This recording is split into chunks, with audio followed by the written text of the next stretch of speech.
Today, we're going to talk about Narcotics Anonymous. We're going to read out of the basic text. I like to do the book study as if I'm speaking to a sponsee who is unfamiliar with the program and is just opening the book for the first time.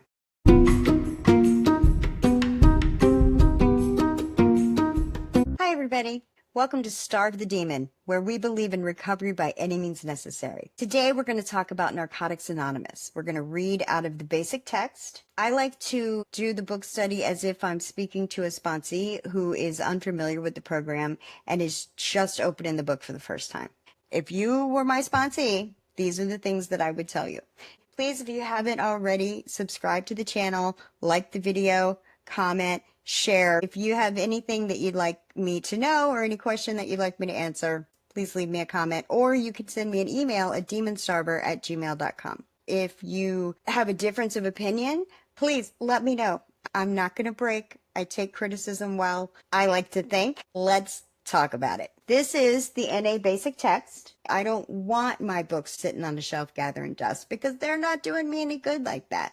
Now, this is a workbook. This should be read with a highlighter and a pen. You should be highlighting everything in it that makes sense to you in any way, whether it reminds you of yourself or it is something that you're striving to be in your own life. Highlight it. Talk to your sponsor about it. Get a pen. When you come across things that remind you of something, jot it down. So when you meet with your sponsor, you're doing your step work, you have things to reference. Now we're going to start at the very, very beginning with the NA symbol. Anyway, this circle represents NA as a whole. Whatever point in your recovery you're at, there's room for you. That's what that circle represents. The square base denotes goodwill. Goodwill is best exemplified in service. Proper service is doing the right thing for the right reason. When goodwill supports and motivates both the individual and the fellowship, we are fully whole and wholly free. It is the four pyramid sides that represent self, society, service, and God. All rise to the point of freedom. All parts are closely related to the needs and aims of the addict who is seeking recovery and to the purpose of the fellowship, which is to make recovery available to all. The greater the base, as we grow in unity in numbers and in fellowship, the broader the size of the pyramid and the higher the point of freedom. We work together, right? We as individuals, we've tried it, right? We've tried to quit using. We've tried to get our lives together, and we just can't figure out how to do it. That's why we have Narcotics Anonymous. We're not going to read every single word before we get to the actual chapters, but we are going to read a little bit in the prefaces. Many of us have never known recovery without the basic text. Our meetings open with readings found in its pages. It sits on the literature table in our groups, and the book itself has been a constant in our recovery through the months or years or decades. Certainly, NA's growth cannot be attributed to the power of this book alone. But the fact is, the basic text is one of the most effective means we have of carrying the message. There are times in life where we don't have a way to fellowship, but this book is available. When I was locked up, I couldn't get an NA meeting, but I could get a basic text. Where it is published and distributed, NA grows, not just in numbers, but in breadth of recovery and experience. Chapters 1 through 10 speak to many of us in a way that no other literature does, in a voice that is difficult, if not impossible, to duplicate, because you can't fake it. If you know, you know. And if you know if somebody doesn't know. The basic text tells us that any addict is welcome in NA regardless of what we look like, how old we are, what kind of spiritual beliefs we hold. Addiction is a disease that does not discriminate, and neither does Narcotics Anonymous. Admittedly, there is a stereotype of the typical candidate for NA. Urban, criminal, a needle user, and that narrow vision does describe some of us, but we are also professionals, parents, students, and so on, living in cities, small towns, and rural communities in countries all over the world. We can only hope to gesture at our diversity in the space of one book. Look, you don't know. You could have a family with 10 kids, 9 of them are fine, 1 of them becomes a raging addict. Could happen to anybody. Even our name itself, Narcotics Anonymous, may not fully describe our membership. Addiction has nothing to do with where we come from or the specific substances we used. It's truth.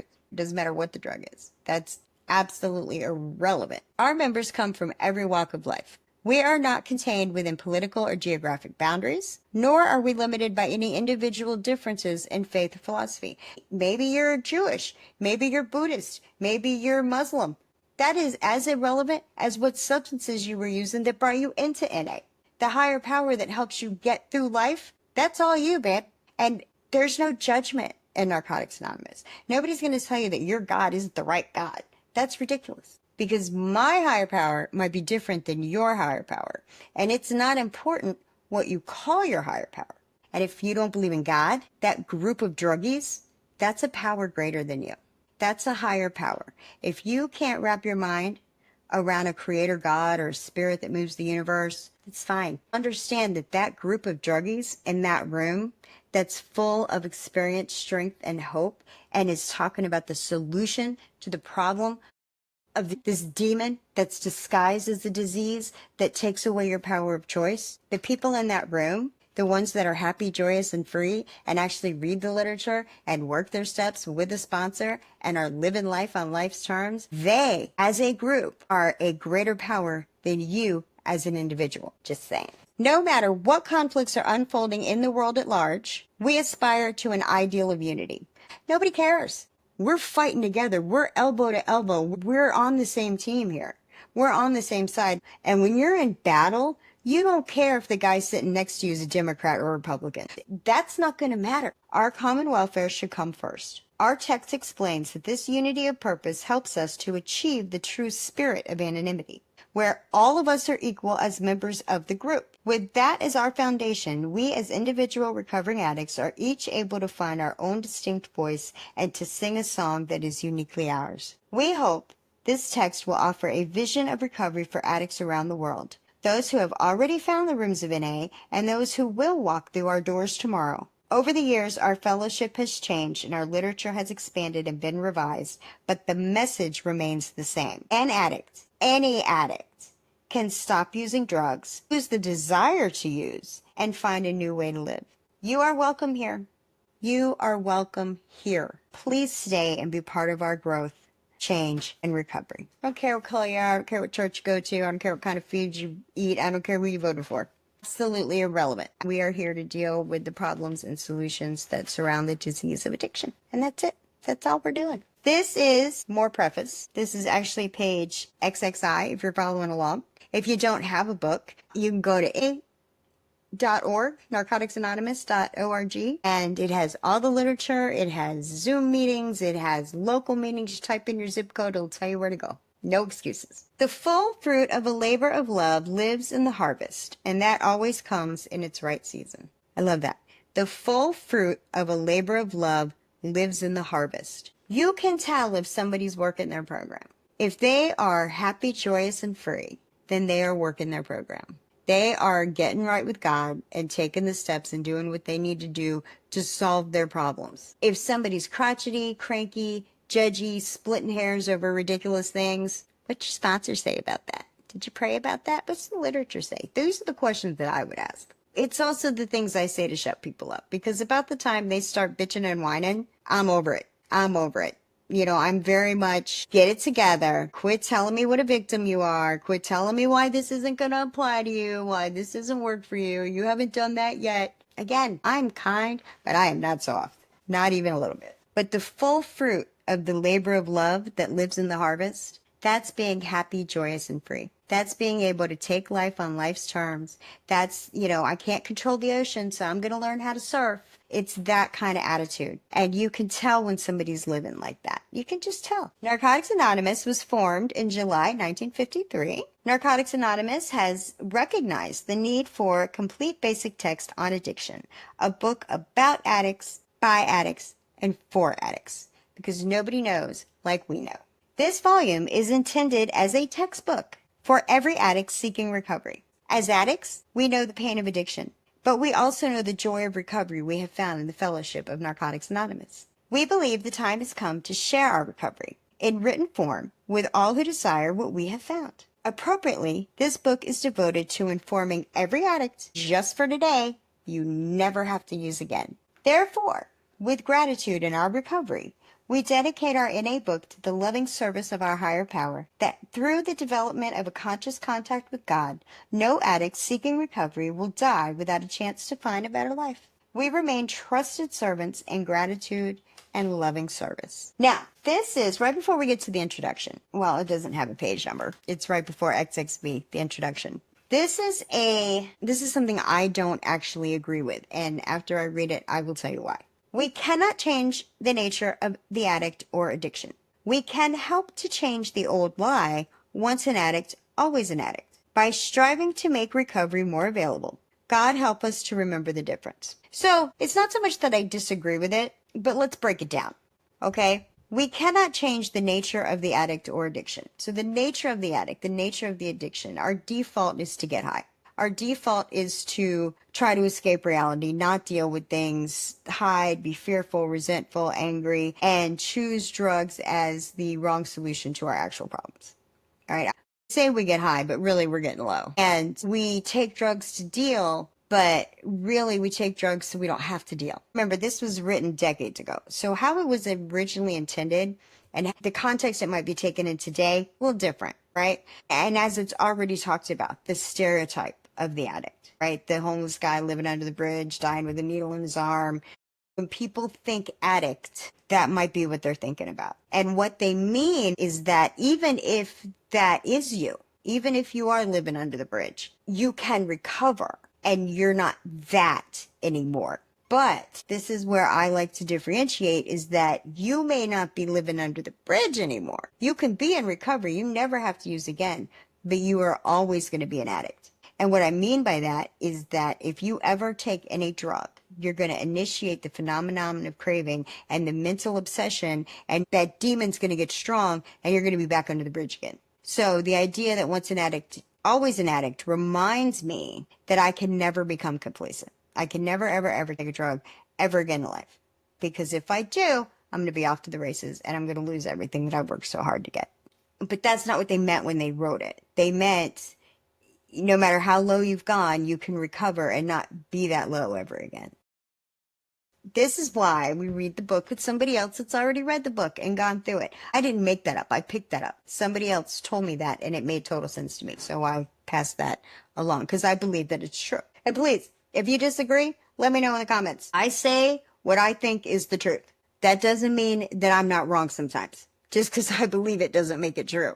Right? And if I don't believe something, doesn't mean it's not true. Welcome to the human experience. So in the introduction, it says, this book is the shared experience of the Fellowship of Narcotics Anonymous. They took a bunch of people, got together, had a group conscious, wrote the book. It wasn't just Jimmy K, but he was the propelling force of it. Like in Alcoholics Anonymous, Bill Wilson is credited with writing that, but really there was like 100 people involved in the writing of that book. So this book is the shared experience of the Fellowship of Narcotics Anonymous. We welcome you to read this text, hoping that you will choose to share with us the new life that we have found. We have by no means found a cure for addiction. We offer only a proven plan for daily recovery. Daily recovery. This is not like, oh, I read the book, I worked the steps, I'm all good now. No, this is every day. If you had any other disease, if you were diabetic and had to take insulin, and they said you have to take insulin every day for the rest of your life, guess what? You're taking insulin every day for the rest of your life. Well, this is your medicine. This is the medicine for the disease of addiction. It's meetings, it's steps, it's service, it's reading the literature, it's conscious contact with your higher power. That's the medicine. We don't have a cure, but we can arrest the development. In NA, we follow a program adapted from Alcoholics Anonymous. More than 1 million people have recovered in AA, most of them just as hopelessly addicted to alcohol as we were to drugs. We are grateful to the AA Fellowship for showing us the new way of life. The 12 steps of Narcotics Anonymous, as adapted from AA, are the basis of our recovery program. We have only broadened their perspective. We followed the same path with a single exception.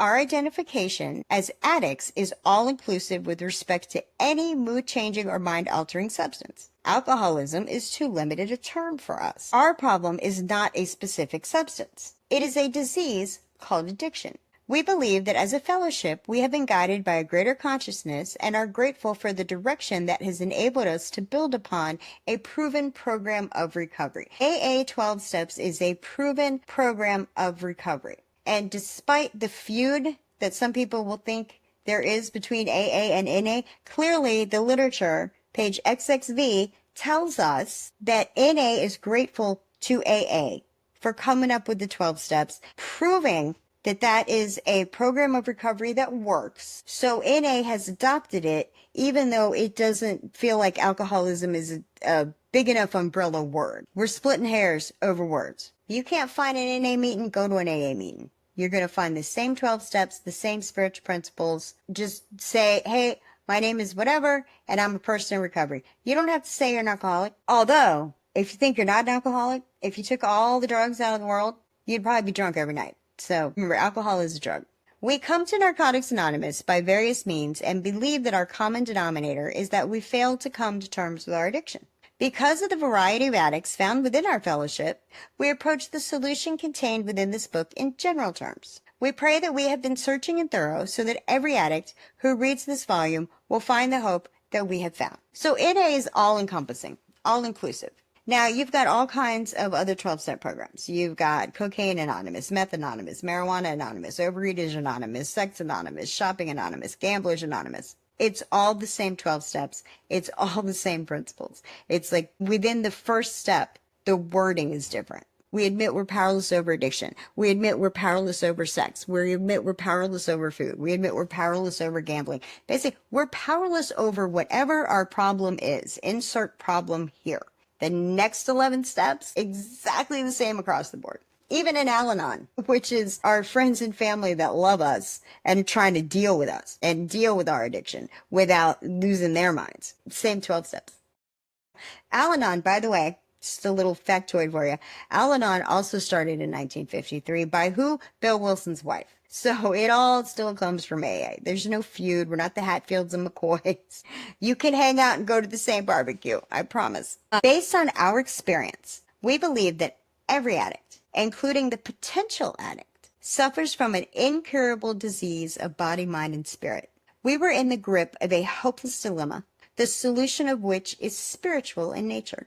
Therefore, this book will deal with spiritual matters. We are not a religious organization. Our program is a set of spiritual principles through which we are recovering from a seemingly hopeless state of mind and body. Throughout the compiling of this work, we have prayed, God, grant us knowledge that we may write according to your divine precepts. Instill in us a sense of your purpose. Make us servants of your will and grant us a bond of selflessness, that this may truly be your work, not ours, in order that no addict anywhere need die from the horrors of addiction. There's some important stuff in there. We say this is a spiritual, not religious program. And if you're not sure of the difference, this is how it was explained to me. Religion is for people that are afraid of going to hell. Spirituality is for those of us that have already been there. So again, it goes right back to substance doesn't matter. Religion doesn't matter. It's not about religiosity. It's about spiritual principles. Things like honesty, trust, faith, perseverance, humility. These are not things that are special to any one religion. Even if you have no religion, even if you're an atheist, surely you can get behind the concepts of honesty and trust and perseverance and diligence. Surely you don't need a God to tell you that that's the kind of thing you want in your life, that you want to exude those character traits, right? Those spiritual principles, that you want to practice these in your life and in all your affairs, because clearly if you're living an honest, trusting, diligently humble existence, you're going to have a happy existence, right? As opposed to the opposite, which would be dishonest and distrusting and unreliable. If you're like that, you're not going to have a happy life, and you don't need a preacher to tell you that, right? So everything that occurs in the course of NA service must be motivated by the desire to more successfully carry the message of recovery to the addict who still suffers. Isn't it my job, not as a podcaster, but as a person in recovery, to make recovery look good, right? I don't go to jail. I don't road rage. I don't get in trouble. My bills are paid. There's gas in my car. There's food in my fridge. That is how I show the newcomer, hey, look what I could do. And it's not look what I can do. It's, hey, look what you can do. And we'll help you. You come into the rooms, you sit in a meeting, you're going to be surrounded by nothing but love and non-judgment. And what can we do to help you? How can we help you get away from that demon? That's what it's all about. Selfishness has no place there. Ego has no place there. We must always remember that as individual members, groups, and service committees, we are not and should never be in competition with each other. We work separately and together to help the newcomer and for our common good. We have learned painfully that internal strife cripples our fellowship. It prevents us from providing the services necessary for growth. It is our hope that this book will help the suffering addict find the solution that we have found. Our purpose is to remain clean just for today and to carry the message of recovery. And if we do that every single day, those days turn into years, and those years turn into a lifetime. If we're lucky. God willing and the creek don't rise. Many books have been written about the nature of addiction. This book primarily concerns itself with the nature of recovery. If you are an addict and have found this book, please give yourself a break and read it. This is just the beginning. It's important that you understand what the program really is. The book tells you. The literature is very important. And you're going to hear that. If you're in any recovery program, no matter what it is, you go to meetings, you get a sponsor, you're going to hear the old timers, the people that are living happy, joyous, and free, are taking life on life's terms. They're making meetings and they're in the literature. Hands down, 100% of the time. You are not going to find somebody that's in the Narcotics Anonymous program that's truly happy, joyous, and free that isn't reading literature on the steady, that isn't going to meetings, that doesn't have a sponsor, that isn't doing service work, because that's what the program is. And it tells us here in the literature, and it tells us how grateful NA is to AA. So that belies the idea that there's some kind of feud. You know, the people that say that heard somebody else say it and never bothered to actually do any kind of research. You'll find people like that. You can tell if somebody's book has never been cracked open because it's sitting high up on the shelf collecting dust somewhere. You could tell. You can tell. See, that's the thing. That's one of the beautiful things about addicts, right? We're not easy to get over on, and we're not that trusting. Prove it. Show me. So that's what I try to do. I live my life showing you, look, I'm happy, joyous, and free, and I keep it pushing. I don't control the ocean. I learned how to surf, and I'm good. Enough about me. Love everybody. Let God sort them out. You'll be strong. See you next time.